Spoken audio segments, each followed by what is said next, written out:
17 మంది ప్రాణాలు కోల్పోయిన అదే నిర్లక్ష్యం. ఎసెన్షియా దుర్ఘటనపై ఇంకా కంపెనీ యాజమాన్యం స్పందించట్లేదు.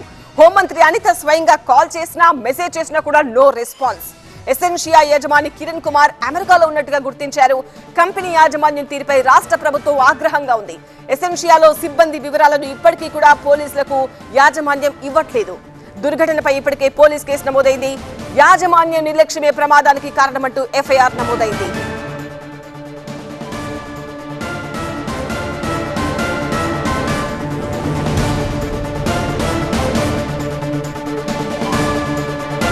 ఒకరు కాదు, ఇద్దరు కాదు, 17 మంది ఘోరంగా ప్రాణాలు కోల్పోయినా కూడా అదే నిర్లక్ష్యం కనిపిస్తోంది. ప్రమాదానికి ముందు కంపెనీలో ఎలాంటి నిర్లక్ష్యం వల్ల ప్రమాదం జరిగిందో, ప్రమాదం తర్వాత అయినా కూడా వాళ్ళు కనీసం రెస్పాన్సిబిలిటీ తీసుకోకుండా కనీసం ఎంతమంది షిఫ్ట్కి వచ్చారు, ఏం జరిగింది అని ఎవ్వరూ కూడా కంపెనీ యాజమాన్యం తరఫున బయటికి రాలేదు. ప్రభుత్వం తరఫున హోంమంత్రి అనిత స్వయంగా ఫోన్ చేసినా కూడా మెసేజ్ చేసినా కూడా కనీసం రెస్పాన్స్ కూడా ఎవరు ఇవ్వలేదు అని అర్థమవుతోంది. ఓనర్ మాత్రం అమెరికాలో ఉన్నట్టుగా చెప్తూ ఉన్నారు. ఆయన ఇప్పటికీ స్పందించలేదు, ఆయన తరపున కూడా ఎవరు స్పందించలేదు అని చెప్తున్నారు.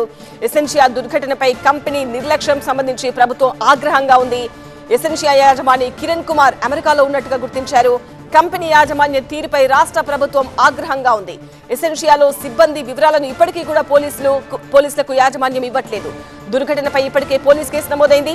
యాజమాన్య నిర్లక్ష్యమే ప్రమాదానికి కారణమని ఎఫ్ఐఆర్ నమోదైంది.